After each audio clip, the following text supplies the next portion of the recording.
In early 2024, inside a dusty estate box in Essex, England, a piece of royal history was unearthed. A letter sealed in cream-colored stationery, bearing the unmistakable handwriting of Princess Diana. For 26 years, this letter remained unopened, passed quietly between private hands, its contents hidden from the world. But what stunned royal watchers wasn't just the message. It was the recipient, Princess Anne. What made this letter extraordinary was its rare red wax seal, pressed with Diana's personal crest, something she only used for her most private and heartfelt communications. Unlike other Diana letters that had surfaced over the years, thank you notes, messages of encouragement, this one had never been leaked, published, or even discussed publicly. It was as if time itself had guarded its secrets. Royal historians and handwriting experts quickly authenticated the envelope, confirming it had been written just months before Diana's untimely death in Paris in 1997. Suddenly, the past came rushing back, not through rumor or media spin, but through Diana's own voice.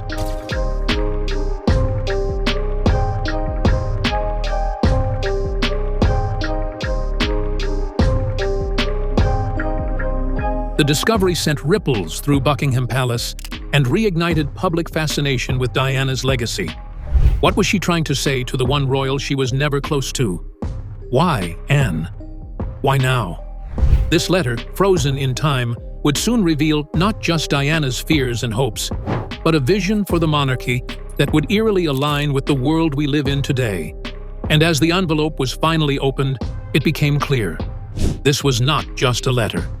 It was a moment of truth the royal family could no longer ignore. Two princesses, two worlds. Diana versus Anne. Though they shared titles, tiaras, and traditions, Princess Diana and Princess Anne could not have been more different. Diana, warm and emotive, was embraced by the public as the people's princess, a woman who wore her heart on her sleeve and defied royal convention by connecting deeply with ordinary people. Anne, by contrast, was the embodiment of duty, stoic, disciplined, and known for her no-nonsense approach to royal life. Their contrasting styles created tension behind palace walls. While Diana captured global headlines for her humanitarian work and emotional candor, Anne carried out hundreds of engagements a year with minimal fanfare. To Anne, monarchy was about service, not sentiment. To Diana, it was about evolving and connecting. These differences weren't just stylistic, they were personal. Whispers of a frosty relationship circulated for years. At royal functions, the distance between them was palpable. Anne rarely acknowledged Diana publicly, and Diana, in turn, seemed to sidestep Anne's traditionalist views. Which is why the revelation that Diana had written Anne a deeply personal letter shocked both the public and royal insiders. Why would Diana, known to confide in close friends or her brother, choose Anne, a woman with whom she shared little warmth? The answer, as we would learn, lay in Diana's complex understanding of legacy, loyalty, and motherhood. While they never forged a bond in life, Diana saw in Anne something reliable, something steady, perhaps even something necessary. As different as they were, Diana trusted Anne with a message that could change everything, not because they were close, but because they were different. And in Diana's final months, that difference may have felt like a strength. Hidden in plain sight, the letter's mysterious journey. After Princess Diana's tragic death in 1997, many of her personal letters, fragments of a life lived in the public eye but with a deeply private soul, found their way into the world. Some were shared by trusted friends, others carefully catalogued in archives, sealed behind glass and memory. But one envelope, unlike the rest, charted its own silent course through history. It bore no public announcement, no immediate scrutiny.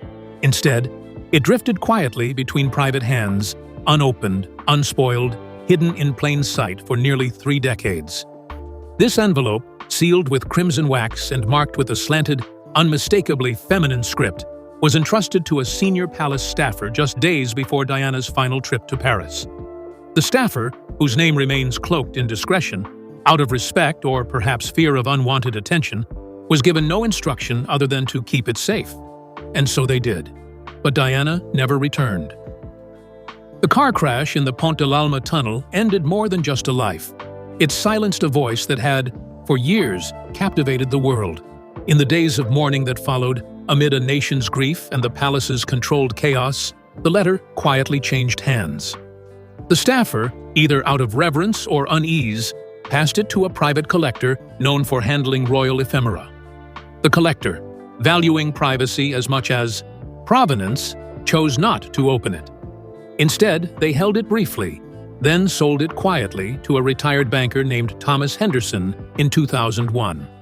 Henderson, a quiet man with a fondness for British history and rare artifacts, reportedly never displayed the letter, never spoke of it publicly. He kept it sealed, stored not in a vault or under glass, but in a modest wooden drawer in his study, like a secret too sacred to touch. Years passed. Henderson aged, and so did the mystery. The letter sat untouched for over 2 decades, shielded by layers of silence and wax. It wasn't until early 2024, as Henderson's estate was being catalogued for auction, that the envelope emerged again. An assistant, sorting through his collection, paused at the faded ivory paper and the scarlet seal. Something about the handwriting, graceful, hurried, unmistakably personal, drew them in. Experts were called. The letter underwent meticulous authentication. The paper matched the stationery Diana used in her private correspondences, elegant and slightly textured. The ink was her signature blue-black, and the wax seal, a rare red crest she reserved only for her most important, deeply personal messages, told archivists this was no ordinary note. This was not idle sentiment. It was a message crafted with intention and urgency. Its contents were kept under wraps for weeks, as scholars debated how to proceed. To open it felt like crossing a sacred boundary. Yet, the world had wondered for years what Diana might have felt, feared, or hoped in her final months. What regrets lingered? What truths remained unspoken? Now, one of those answers was finally within reach. When the letter was finally read, its tone was intimate, reflective, and disarmingly honest. It wasn't addressed to a royal or to a public figure. It was written to someone ordinary, perhaps a childhood friend, perhaps a confidant never before known to the public. In it, Diana spoke not of fame, scandal, or duty, but of motherhood, of hope, of the quiet ache of being misunderstood. She wrote of watching her sons grow and fearing the world they would inherit, of her desire for them to be kind above all, and to trust the voice within themselves, even when the world tried to drown it out. The letter, now officially housed in the British Library's Royal Archives, has been digitized and made viewable in a limited exhibit titled Voices Unheard, Diana's Legacy in Letters. Visitors come from around the world to see it, not for its monetary value, but for what it represents. A final fragment of a woman whose life was both extraordinary and tragically human. In the end, the letter's journey mirrors Diana's own. Passed from hand to hand, shaped by silence and shadow, it was hidden in plain sight. And yet, when it finally spoke, it reminded the world of something deeply profound. Sometimes, the most powerful truths are not shouted from palace balconies or printed in tabloids. Sometimes, they live quietly, sealed in an envelope, waiting for the right moment to be heard. A mother's foresight, Diana's prophetic warnings. When the envelope was finally unsealed, when the folds of parchment gave way to the slanted rhythm of Diana's handwriting, it became clear that this letter was far more than a personal note. It was a message written from a place of deep reflection, quiet urgency, and a mother's unwavering instinct to protect her children. Diana hadn't written to Anne simply out of sentiment or familial duty. She had written because she saw something coming, something few within the palace dared to acknowledge, let alone confront. The letter, dated just weeks before her final trip to Paris, carried no embellishment, no royal tone. It was disarmingly human. In it, Diana detailed a growing unease, about the institution she had been part of, the shifting tides within the monarchy, and the relentless gaze of a media machine growing hungrier by the day. What she wrote was not hysterical nor conspiratorial. It was measured, clear-eyed, almost haunting in its accuracy. She spoke of the monarchy standing at the precipice of change, no longer insulated by tradition, yet not fully prepared for transparency. Diana sensed that the public's relationship with the crown was evolving. Reverence was giving way to curiosity, curiosity to scrutiny, and scrutiny to intrusion. The line between royal duty and personal safety, she feared, was dissolving far too quickly. But more than any institutional concern, it was her boys, William and Harry, who lived at the center of her thoughts. She feared for their emotional well-being in a world that rewarded stoicism over sincerity. She knew the demands they would face, the pressures to uphold appearances, the unspoken rule that feelings came second to formality. Diana, having lived it all firsthand, saw the emotional isolation those rules could inflict, and she could not bear the thought of her sons walking that same path without someone truly watching over them. It was then that she turned to Anne, not out of convenience, but out of conviction. In the letter, Diana wrote of Anne with quiet respect. They were not particularly close, not in the way sisters-in-law often are. Their approaches to royal life had always differed. Anne, steadfast and no-nonsense. Diana, intuitive and emotionally open. But it was precisely Anne's steadiness that Diana recognized as essential. Anne was grounded, unflinching, and, most importantly, discreet. She had endured the same glare of public life without scandal or collapse, and Diana, in her final months, saw in Anne a potential ally, not for herself, but for her sons. Her words were not pleading. There was no desperation in her tone. Instead, there was clarity, purpose. She asked Anne, not as a royal, but as a mother and a woman who understood endurance, to be mindful of William and Harry in the years to come, to be the quiet presence they might not even know they needed, to model strength, not in status, but in self. Diana didn't name names, she didn't point fingers, she didn't need to. The undertone was unmistakable.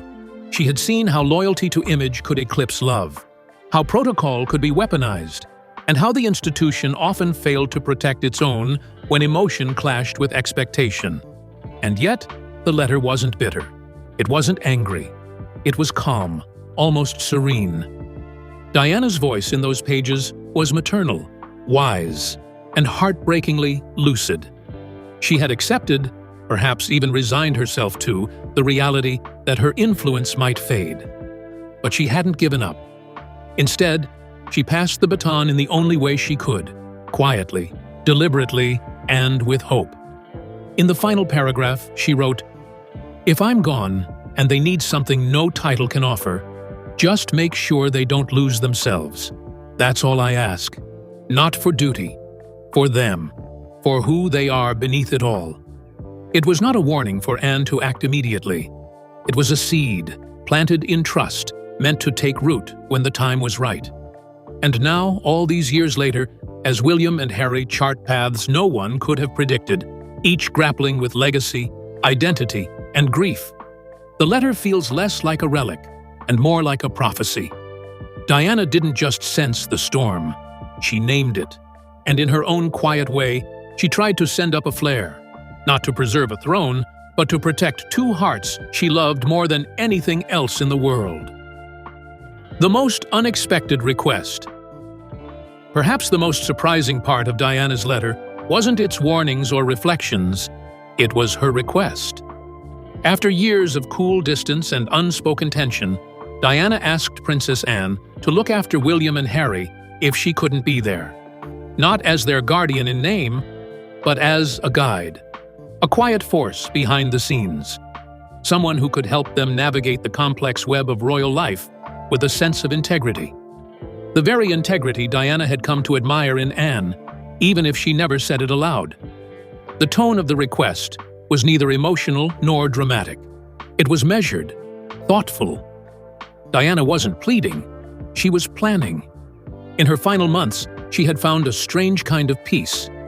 And part of that peace came from knowing she'd done all she could to protect her children.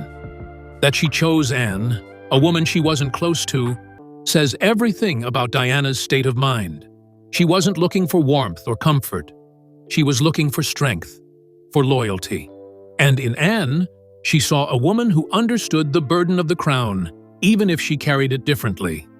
This act of trust, so unexpected, redefined the narrative of their relationship. Behind the tension, behind the tradition, there was something else: respect. And in this letter, Diana handed that respect to Anne in the most vulnerable way possible. The moment everything changed. Diana in 1997. The year 1997 marked a turning point in Diana's life, and not just because it would be her last. It was the year she stepped fully into her voice, her purpose, and her fearlessness. She was no longer just the former Princess of Wales. She was an activist, a humanitarian, and, for many, a symbol of independent strength. Her work in Angola and Bosnia against landmines gained global attention. She walked through live minefields, risking her safety for the sake of awareness. It wasn't just a photo opportunity, it was a statement. Diana was no longer playing by royal rules. But with that visibility came risk. Friends later recalled how she began writing more frequently. Letters, notes, diaries, all sealed carefully, many written in the early hours of the morning. Her handwriting, once flowing and graceful, became more hurried. She seemed to be racing time. Staff recalled finding her deep in thought, pen in hand, surrounded by sealed envelopes. These weren't thank you notes or friendly updates. They were warnings, reflections, and instructions. Letters meant to outlive her. And among them, the one to Anne. A letter that may have been the most unexpected, but also the most essential. In it, Diana passed on not just a hope for her son's future, but a torch, one that still burns even now. Anne and Diana, a royal rift rooted in silence. The relationship between Princess Diana and Princess Anne was, for many years, cloaked in silence and shaped by sharp contrasts. Diana's emotional openness and magnetic charm stood in stark contrast to Anne's stoic, dutiful nature. While Diana's every gesture captured headlines and hearts, Anne quietly carried out hundreds of engagements with little desire for attention. They were two women bound by crown and tradition, yet worlds apart in temperament. That distance became more apparent in pivotal family moments. When Diana chose not to name Anne as godmother to either of her sons, the decision was seen by many within the family as a quiet rebuke of royal norms. Anne, fiercely loyal to tradition, was reportedly offended. The fallout was not dramatic, but unmistakable. Anne was absent from key family events like Harry's christening, and their interactions grew more formal and distant. Still, beneath the cool exteriors, Diana's final letter to Anne revealed something unexpected. A bridge, not a wall. She may not have been close to Anne emotionally, but she saw in her a certain unwavering strength, a consistency that, in turbulent times, could be counted on. That decision, entrusting Anne with a message about her sons, marked a subtle but powerful shift. It wasn't forgiveness, necessarily, nor was it a sign of deepening affection. It was recognition. Diana saw that Anne, despite their differences, had a core of loyalty and discipline that could serve as a steadying hand for William and Harry. In reaching out to Anne in those final months, Diana offered something rare in royal life: honesty across emotional distance. And in doing so, she gave Anne not just responsibility, but respect. Inside the palace walls, Diana's silent struggles. Behind the grand walls of Buckingham Palace, Diana lived a life far removed from the fairy tale the world imagined. Though adored by the public, within the palace she often felt misunderstood and alone. She was young, eager, and deeply empathetic, traits that clashed with the stiff upper lip culture of royal tradition.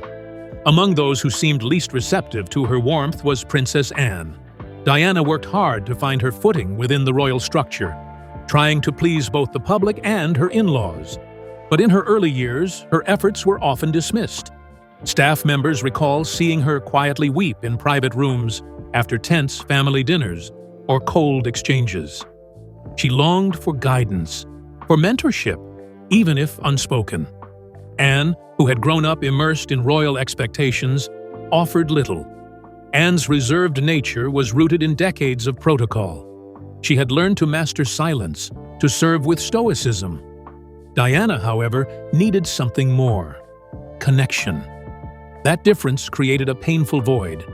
Anne's refusal to show warmth or camaraderie deepened Diana's isolation, making palace life feel more like a cage than a sanctuary. Despite the distance, Diana never let resentment harden her heart. Instead, she poured her emotions into her causes: mental health, AIDS awareness, landmine victims. Her struggles shaped her activism. She knew what it felt like to be unheard and unseen, so she made it her mission to see and hear others. In writing to Anne, Diana wasn't just seeking understanding. She was breaking a pattern, refusing to be defined by the cold silence she endured. The letter was a moment of vulnerability aimed at someone she never truly bonded with. But in reaching out, she proved that even in isolation, her compassion endured. A hidden bond, respect behind the tension. Though Diana and Anne rarely saw eye to eye, Diana's letter revealed something deeper than royal protocol could ever show. A quiet, hidden bond based not on friendship, but on respect. It was respect forged through contrast. Two women shaped by the same institution, yet defined by vastly different approaches to life and duty. Diana, emotional and intuitive, had spent much of her public life feeling like an outsider within her own family. Anne, by contrast, had grown up with traditions stitched into every corner of her identity. She didn't express feelings openly, and she didn't expect others to either. But she showed up, again and again. And perhaps that consistency, above all else, is what caught Diana's attention. When Diana asked Anne to look after William and Harry in her absence, it wasn't a sentimental plea, it was a deliberate choice. Diana didn't need Anne to offer motherly affection. She needed someone strong enough to guide her sons through a royal life that had, at times, broken her. And she believed Anne could be that person. In hindsight, the letter paints a portrait of two women who were never close, but who, in their own ways, were more alike than anyone realized. Both sought control in an uncontrollable system. Both carved paths that defied expectations. And both, whether openly or not, fought for their own versions of duty. Though Anne has never spoken publicly about the letter, those who've watched her support William's rise note that her loyalty to the crown now seems balanced with a new, quiet understanding of change. Diana may have seen that possibility before anyone else. And, in trusting Anne with her son's futures, she offered not just responsibility, but redemption. Diana's final letters, more than farewells. In the final months of her life, Princess Diana began writing with a new sense of urgency. Her once graceful penmanship took on a quicker, almost frantic rhythm. Letters appeared more frequently, some delivered, others tucked away. These weren't mere reflections. They were blueprints, messages crafted with the awareness that time might not be on her side. Among them, her letter to Princess Anne stands out for its clarity and lack of bitterness. While Diana had every reason to be hurt by the institution that isolated her, she chose, instead, to plan. Her writings weren't emotional outbursts. They were strategic, hopeful, and focused on protecting her sons from the same pain she endured. She warned of the dangers of media intrusion, the rigidity of royal tradition, and the emotional cost of public life. But she didn't despair. She offered solutions, changes the monarchy could make. Ideas that, in retrospect, look remarkably forward-thinking. She spoke of empathy and leadership, modernized engagement, and the need for royals to become relatable again. The letter to Anne, in particular, wasn't just about asking for help. It was about planting a seed, an idea that strength didn't have to mean silence and that duty could coexist with humanity. Diana knew Anne was rooted in the old ways, but she also saw the power Anne held to influence what came next. These letters, scattered yet intentional, formed a kind of living will. And as the world re-examines her words, they feel less like farewells and more like instructions. Diana wasn't just saying goodbye. She was saying, carry this forward, make it better. The prophecy fulfilled. William and Harry today. Looking at William and Harry today, it's hard not to see Diana's vision come to life. Though their journeys differ drastically, both sons have, in their own ways, stepped into the very futures Diana hoped to secure for them. Her letter to Anne now reads not just as a warning, but as a prophecy fulfilled.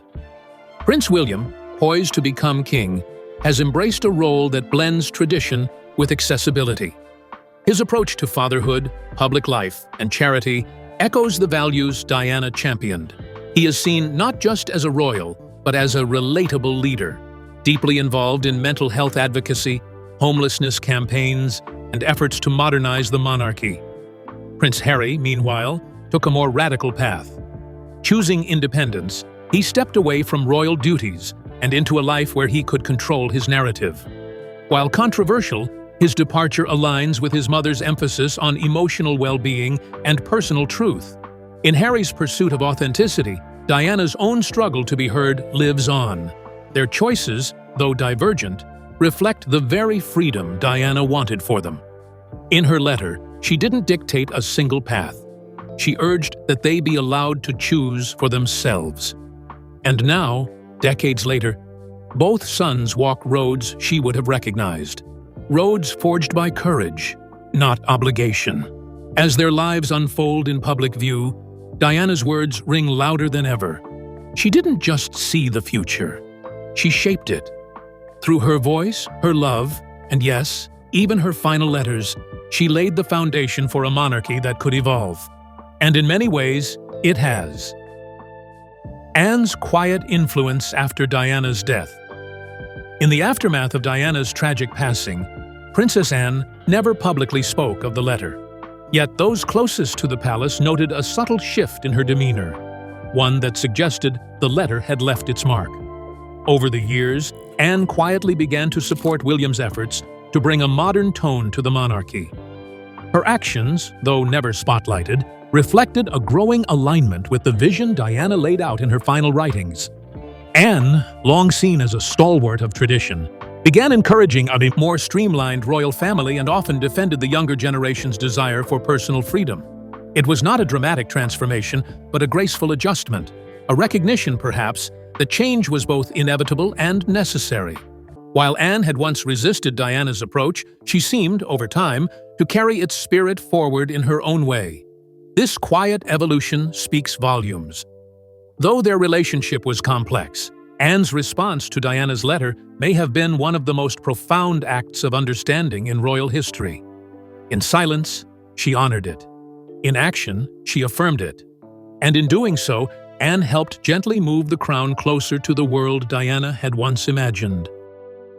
Legacy of the letter. Diana's voice lives on.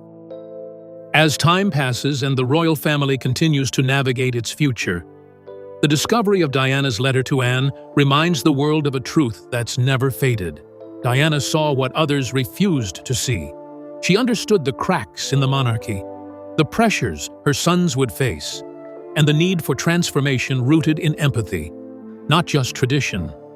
That letter, once sealed and hidden, is now a guiding light in an era where the institution must evolve or risk irrelevance.